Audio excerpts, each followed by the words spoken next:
So here I am at my washer and dryer. I know it's really appealing to look at, right? But anyways, I wanted to bring you guys along. If you're here for the bench build, then there's if you're doing the same bench build that I am, I'm following the. If you haven't paid attention to the first couple videos, I'm following the bench build by Paul Sellers and Wrangler Star.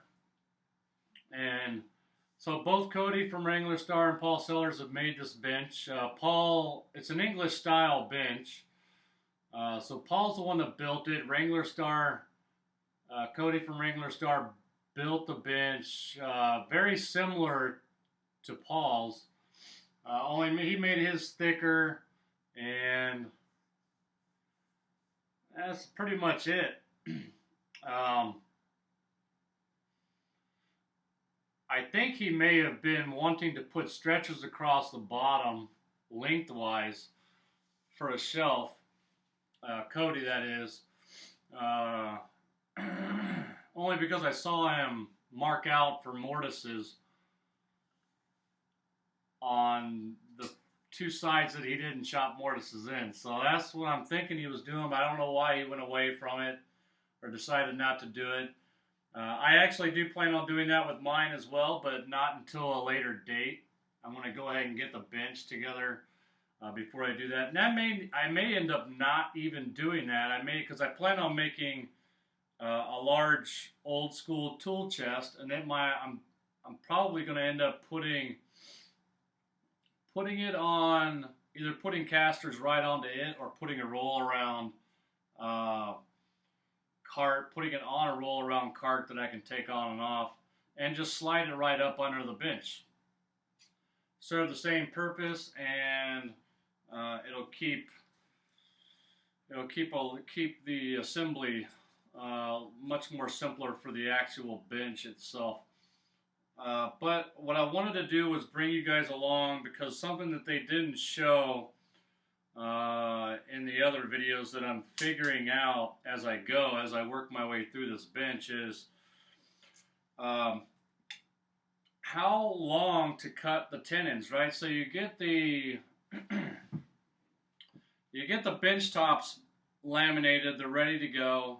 I haven't cut my wellboard, but I know what size my wellboard's going to be. It's going to be 9 inches wide. And so my bench tops together are 22 inches wide. And my wellboard's going to be 9 inches wide. So that gives me a 31-inch spread, right? So you're thinking, okay, well, I'll just cut my tenons to 31 inches.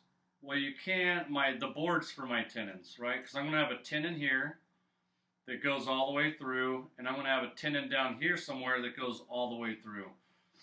I'm actually going to have aprons on both sides so that I don't make the same mistake Wrangler Star did.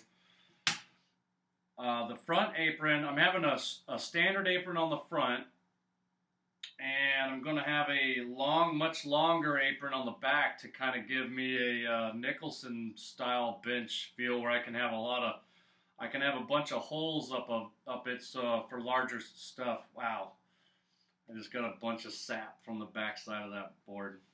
Anyway, so I'm making this the front apron. I'm then not making it out of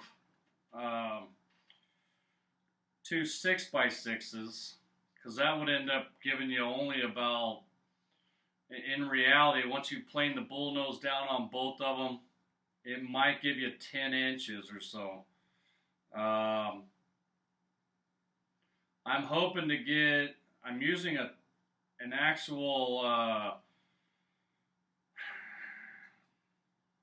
I think on my bench height is short enough, and I'm going to plane down my bearer. So if I did my measurements correctly, I should just barely cover the exit of this first top tenon with my wellboard, or not with my wellboard, with my front apron.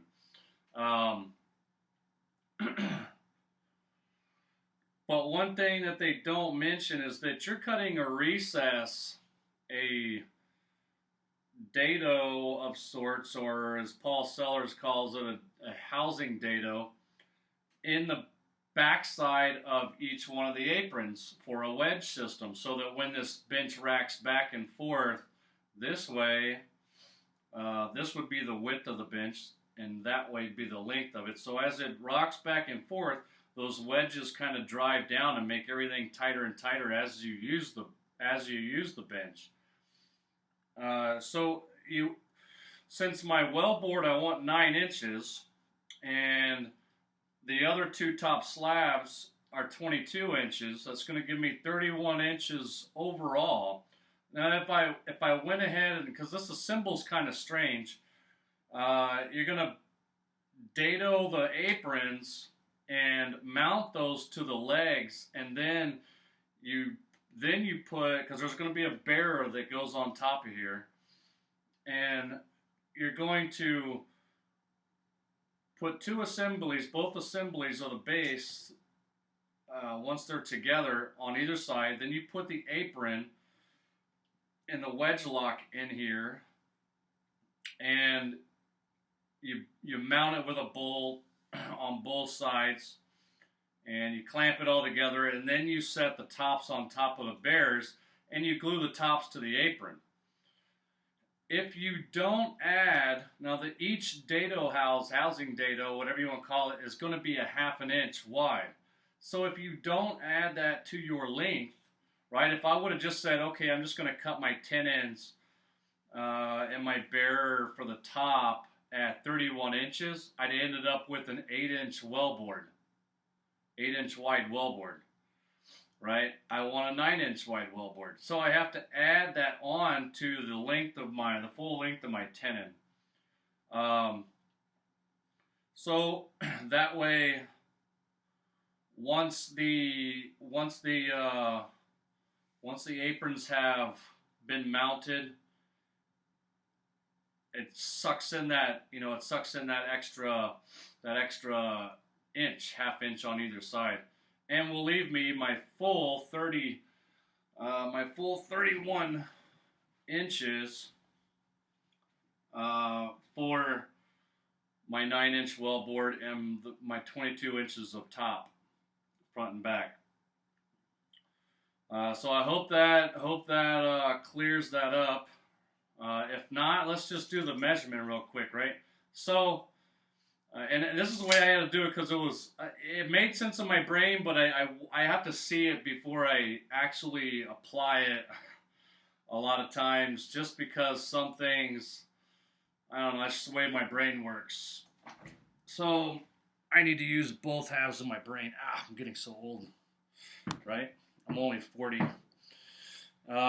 Okay, so if I set these at 32 inches apart, which they are right now, 32 inches, and you come in, if you step in a 1/2 inch on both sides, right, that gives you 31 inches. That'll give me the full depth. Like I said, if I would have just put them at 31 inches, the outside of the legs at 31 inches, and cut my tenons, my bear and my tenon for the top at 31 inches, then I would have, when I put the aprons on, they would have come in a 1/2 inch, right? And that would have put my 8-ply and my 7-ply back here, and left me with only an 8-inch wellboard vice a 9-inch wellboard. So you have to scoot them out a 1/2 inch on either side, or 1 inch overall, and give it that extra room. So 32 inches is mine. I'm going to cut the top bearer at 32 inches for both sides. So 2 top bearers at 32 inches, and my 2 top tenons, stretchers with tenons, at 32 inches as well, because I want them flush with the outside. Now my bottom ones, I'm going to have them through, they're going to be also through tenons, but they're going to actually stick out a ½ inch on either side. So I have to add an extra inch. So I will end up cutting those at 33 inches. Those measurements and everything were kind of, they're not difficult. It's not like you'd have to be a brainiac to figure this out. It all kind of makes sense when in my head. But like I said, I like to mock it all up and make sure that it's visually making sense to me before I start cutting. Because the last thing, I mean, I don't know how many times I've thought all my measurements and everything were right, and then I cut, and then I end up running to the lumber yard again because I screwed up some measurement that I thought I had right in my head. So I'm gonna get to cutting now. I thought I'd have these. I got these all planed up into length, all the legs. Last night I did not measure them out because then I started thinking about all the different aspects that were going to be involved in this specific moment and making sure that all my cuts are correct. Plus, I still need to plane down my. I need to plane down my or mill my aprons and my well boards. Start glue. I need to glue up my back apron. My back apron is going to have two 2x6s and one 2x12. So that's 11 inch, basically 11 inch, two 11 inch. So basically 22 1/4 inches.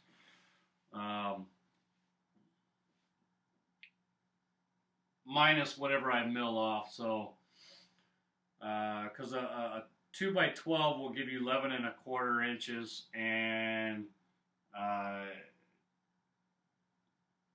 two 2x6s. Each 2x6 starts out at 5.5 inches wide, and so that gives you 11 inches overall. So 11 plus 11 1/4 is 22 1/4. So that's what I start out with, or that's what it's going to end up at. That's going to give me a nice. That's going to give me a nice long. So at 22 1/4, right? That's 22 1/4. That's going to bring me, you can't even see how far it's going to bring me down. It's, well, from the top. So the top is going to be 4.5 plus about 1 1/4 inches. So it puts me plus, so right there, that's going to be the height of my, I'm going to have, that's the height of my bear and then my top. So that puts me 22 1/4 market.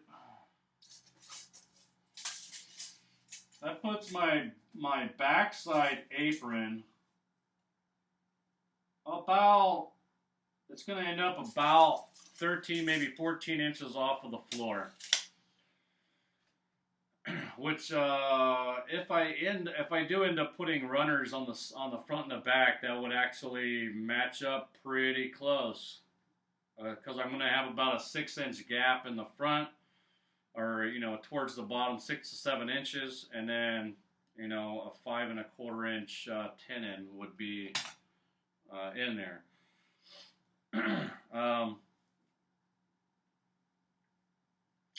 Trying to think of anything else that I want to talk about this moment. Oh, I did something that I did. You may want to do too. And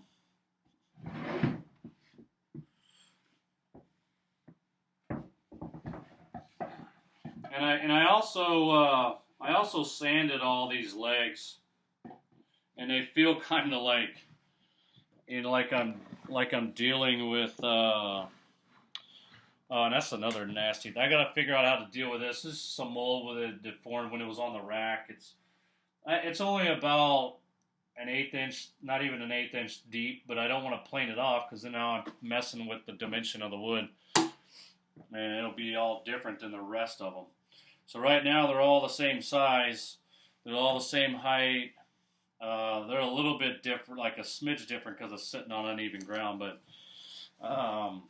I also rounded off all these corners and all the edges. That way it's not catching on something and giving me tear out. I also plan on putting like a non-stick or a non-slip pad on the bottom side. But anyway, so I have to cover this up, and the non-stick pad or the non-slip pad will go on the bottom sides of each one of these so that it doesn't want to shift around on. I have a ceramic floor, tile floor, and I don't want it to slip around just because it's, I mean, it would be heavy. It's going to be heavy as hell, a couple 300 plus pound bench when I'm done with it. But it'll just as easily slip if the slide around if it's on slick ground. But something that I did do, just to kind of, I don't know, demonstrate.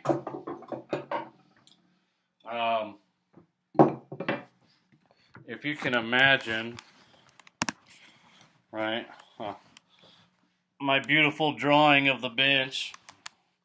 This is kind of what the bench should look like. Don't don't judge, but anyways, what I did was I kind of mocked up a tool well, which is this is what I'm referring to when I talk about a tool well.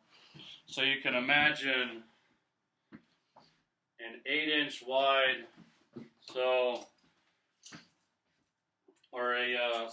the top one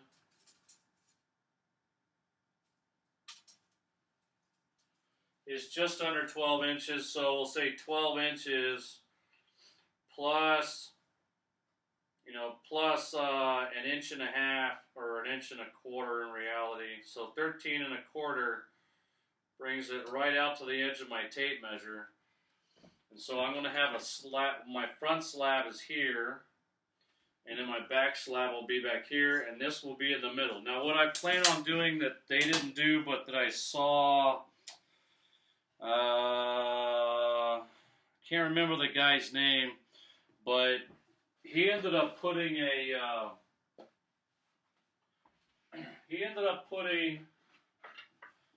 a cover, if you will. Now, obviously, this isn't wide enough, but I'm going to dado a corner or rabbet a corner into the edges of each one of these, and that way it sits. It'll sit flush. That way I can have a cover and then just drill a couple holes or recess a little something in there so I can pull these up and remove them. But that way I have a solid bench all the way across, solid and flat, and my tool well is covered if I want it covered.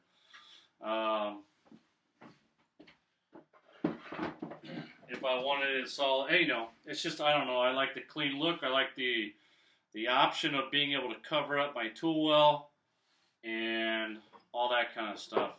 So,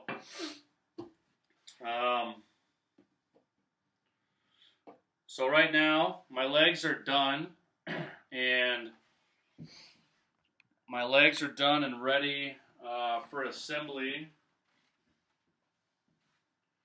I'm looking around for my addiction. So my legs are ready for assembly. Now all I need to do, I need to cut two 32-inch long 2x6s. Two of them that are 33 inches long and 4 of them that are 32 inches long. And I have to cut my wellboard down to 7 foot, plane it and sand it, plane it and cut it down to 7 foot. And then I also have to cut all my apron boards. So there's 4 of those that I have to cut down to 7 foot. So I'll plane those and cut those down to 7 foot. And so probably not going in reality to get to chop mortises today, but this is all work that still has to be done. So I'm not really doing stuff that I don't need to do. It all has to be done eventually, so I'm just kind of changing the order, making sure that all my wood is there. That way, once I cut my mortise and tenons, I'm done. I am ready for assembly, and that's it. If you didn't know, I don't plan, and not to say that I won't change my mind, but I do not usually use glue in my joinery unless it's a lamination of some sort. What I do for my joinery is I draw bore. I've used homemade dowels, or in this case, if they work out right, I plan on using these 3/4 inch dowels as oak dowels. The grain was running nicely on these, which is actually uncommon. So I went ahead and picked up a bunch of them so that I can do all my mortise and tenon joints without using glue, but instead using a draw bore technique. If you want to learn a draw bore technique, maybe I'll show a video of it, but there's plenty of Paul Sellers does a great video on how to do draw bores. And he does a great video on this bench build too. I'm just kind of trying to showcase a few things that aren't talked about in either one of the videos. The video series is by either Cody from Wrangler Star or from Paul Sellers' website. If you haven't checked those two sites out yet, I highly encourage you to. And something else is, before I start laying out mortises, I have to cut the plane and cut down the boards for the tenons, because these are full height tenons. They don't have like my normal mortise and tenon. I have, I cut a recess for the cheek and I can't think of the name, but I cut all four sides. That way it's a nice, perfect looking joint every time. But these, I'm going to try, because I've never done it this way before. I'm going to go with the way that they built theirs, and they're full height tenons. So you're just cutting cheeks, and that's it. So I have to know my final height after I've milled down the bullnose, the radius off of these boards. Once I have milled all this off, then I will know exactly how high to lay out my mortise and tenon. Where usually that doesn't matter, because however thick you want it to be, that's what you lay out your mortise and tenon for. Or that's what you lay out your mortise for. But in this case, I don't cut the tenon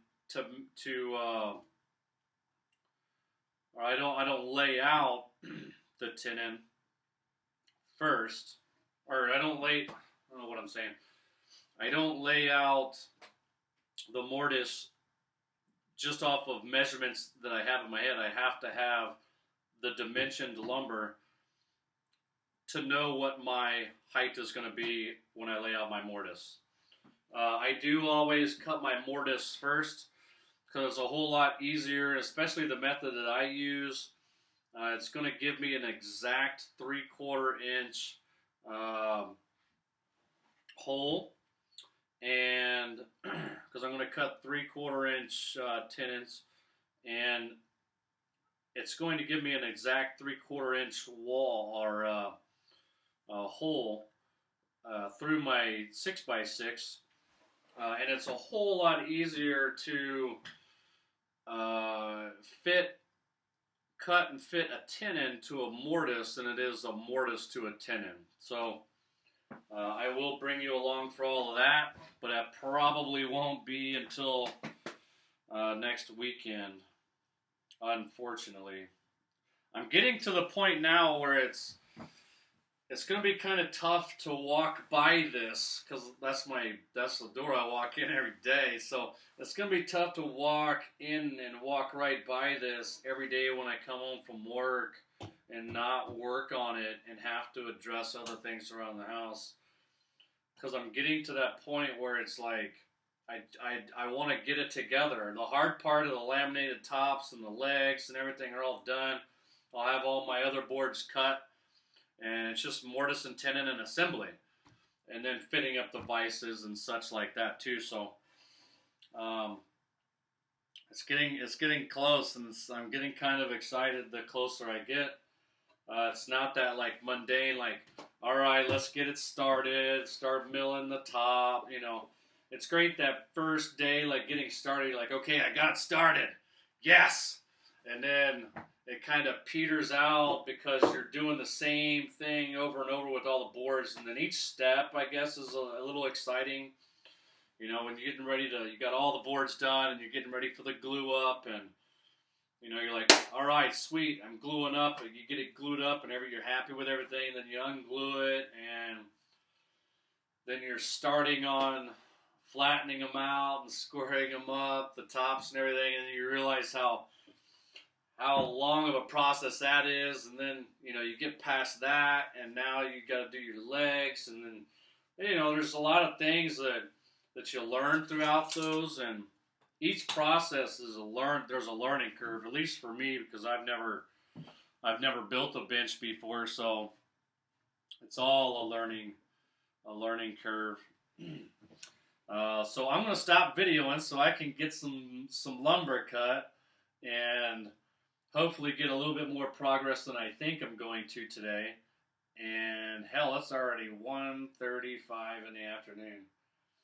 So I got about 7 more hours of this, 7 more hours of this, and I'll see how far I can get. Family and friends, I love you as always. You're always close to my heart and in my thoughts. And everybody else, hope you enjoyed it and learned something. And I'll see you later on the next video.